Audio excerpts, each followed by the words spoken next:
Gus Nur menilai penangkapan dan penetapan tersangkanya salah prosedur. Ia pun akan ajukan pra-peradilan. Kami akan membahasnya bersama kuasa hukum Gus Nur, Andri Hermawan, dan kami juga berusaha masih menghubungi Kadif Humas Polri, Irjen Pol Argo Yuwono. Assalamualaikum, selamat sore Pak Andri.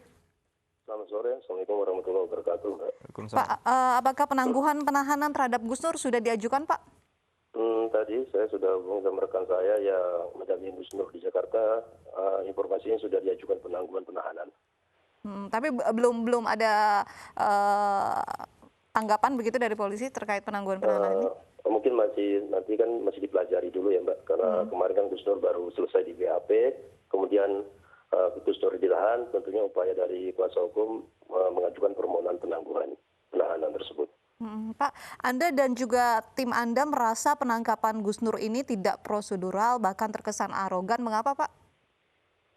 Jadi gini, kami punya alasan kenapa kami katakan seperti itu. Semestinya pihak penyidik Mabes Polri dalam hal melakukan penangkapan terhadap saudara Gus Nur klien kami, di situ kan sudah ada putusan MK nomor 21 tahun 2014, yang mana putusan tersebut mensyaratkan bahwa seseorang itu ditetapkan sebagai tersangka tentunya ada dua alat bukti yang cukup, ya. Kemudian juga ada keterangan saksi maupun ahli. Kemudian juga mengacu kepada pasal 184, kemudian yang diatur oleh KUHP. Pada perkara yang sebelumnya yang kami dampingi Gus Nur waktu itu di Polda Jatim, itu kan Gus Nur dipanggil melalui prosedur yang kami anggap benar. Karena awalnya Gus Nur sudah melalui pendahuluan, yaitu dia dipanggil sebagai saksi. Namun setelah saksi, kemudian Gus Nur juga setelah beberapa saksi-saksi ahli juga diperiksa, kemudian naiklah perkara ini menjadi kepenyidikan. Ini yang benar. Setelah dinaikkan ke penyidikan, ada gelar perkara oleh tim internal Polda Jatim, barulah Gus Nur ditetapkan sebagai tersangka. Nah, kami heran kenapa proses ini sangat berbeda dengan yang dilakukan dari bapak dari Mabes Polri yang pada malam Sabtu kemarin ya. Itu langsung menjemput klien kami, Gus Nur, di rumahnya. Dan kemudian baru memberikan surat penangkapan. Sementara Gus Nur belum pernah dipanggil atau diminta klarifikasi sejak awal sesuai dengan putusan MK tadi, harus ada pendahuluan, proses pendahuluan, yaitu proses dia diperiksa dulu sebagai saksi. Nah, ini yang kami sayangkan. Dan saat Seperti ditangkap itu, statusnya sudah menjadi tersangka begitu ya, Pak? Ya, jadi kita menerima surat, ya kita baca, pada saat ditangkap surat penangkapan itu disebutkan bahwa sebagai tersangka saudara Sugi Nur Harja untuk dibawa dimintain keterangan melanggar pasal 45 ayat A, Jo pasal 28 ayat A dan sebagainya. Nah, ini kan sangat melanggar aturan yang sudah ada, yang diatur oleh KUHP. Karena ada tahapan-tahapan proses-proses daripada sebuah proses daripada penangkapan. Kan begitu. Baik. Ini yang kami anggap tidak sependapat dengan apa yang dilakukan dari tim Mabes Polri pada malam hari tersebut. Baik, Pak Andri, kalau dari pasal-pasal yang disangkakan Gus Nuril melanggar ini, apakah ada keberatan dari tim kuasa hukum? Kalau terkait pasal, itu sah-sah saja bagi kami ya. Itu kan hasil daripada mungkin barang bukti yang mungkin dari laporan-laporan yang ada ya, yang ada. Itu pun semua kan tentunya dalam hal ini Gus Nur kan harus kita hargai bahwa dia sampai saat ini tetap menyandang status praduga tak bersalah terhadap Gus Nur. Artinya ini kan belum ada putusan pengadilan. Ini baru proses daripada laporan atas laporan beberapa dari pelapor tersebut. Pak, sudah mungkin menanyakan kepada aparat kepolisian mengapa Gus Nur ini harus ditahan. Biasanya kan tersangka ditahan karena dua hal begitu, berusaha untuk menghilangkan barang bukti atau berusaha kabur. Apakah sudah mencari tahu begitu kenapa klien Anda harus ditahan? Nah, ini belum ya. Jadi memang kemarin sudah didampingi, Gus Nur juga bersifat kooperatif ya. Jadi pada saat pun Gus Nur dijemput, tidak ada perlawanan ya. Kemudian juga Gus Nur mengikuti prosedur daripada proses tersebut. Namun setelah kami menerima daripada bukti-bukti surat yang harus ditandatangani, di situ adanya tanda terima alat bukti yang disita barang-barangnya Gus Nur. Ini yang menjadikan kami mengkaji kembali proses daripada penangkapan yang dilakukan teman-teman dari Bareskrim Mabes Polri tersebut. Baik, ditahan terlebih dahulu Pak Andri, kita juga sudah terhubung dengan Kadif Humas Mabes Polri, ada Irjen Pol Argo Yuwono. Selamat sore Pak Argo. Pak Argo, selamat sore. Ya, nampaknya kita masih terkendala gangguan audio. Kita akan kembali lagi ke Pak Andri. Pak Andri, terkait dengan rencana pra-peradilan ini yang akan diajukan oleh tim kuasa hukumnya, seperti apa ini nanti perkembangannya?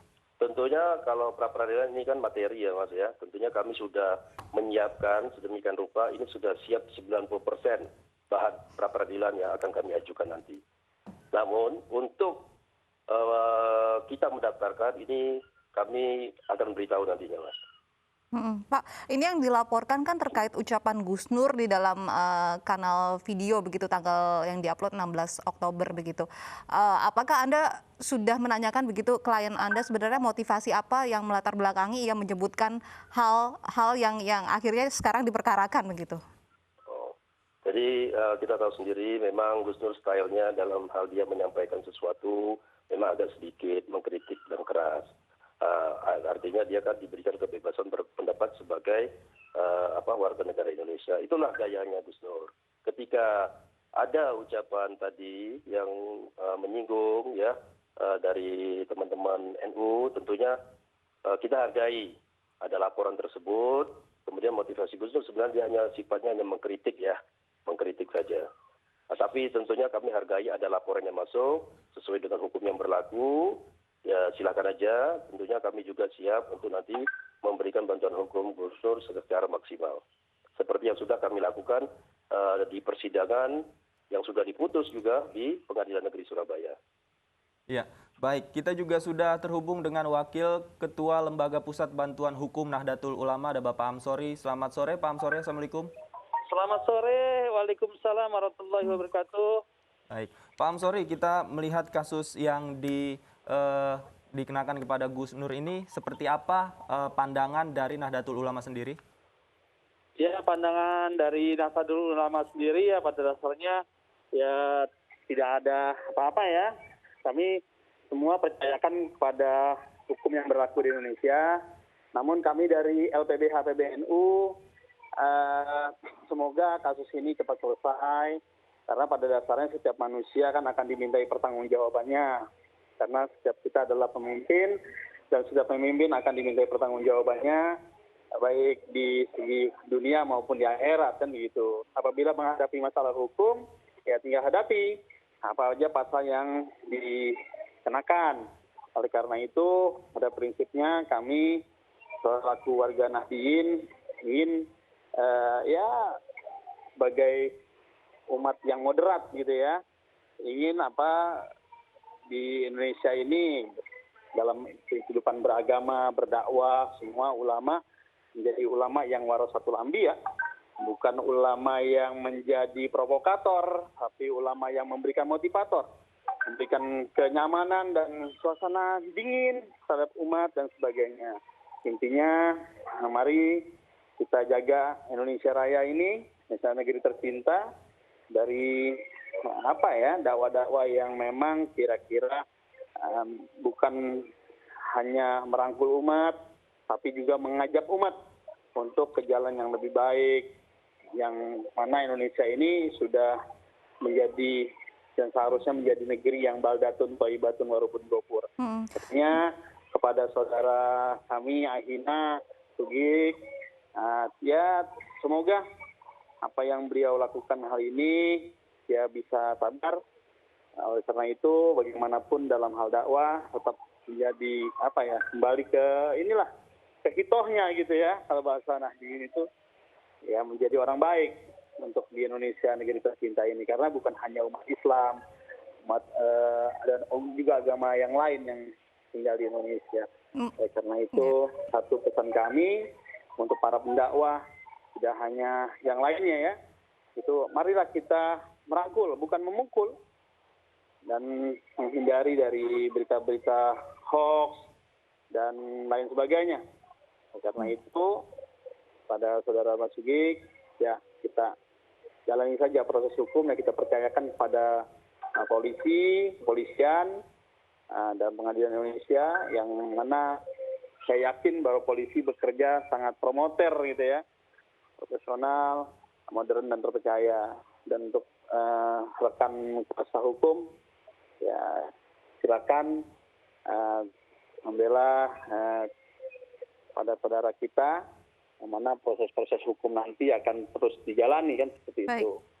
Mengapa Nahdlatul Ulama sampai harus begitu melaporkan Gus Nur? Apakah memang sudah cukup gerah karena memang kritik-kritik Gus Nur ini bukan pertama kalinya terjadi, sebelum-sebelumnya juga pernah mengkritik dan juga sempat juga dibawa ke ranah hukum begitu. Pak Iya, Amsori.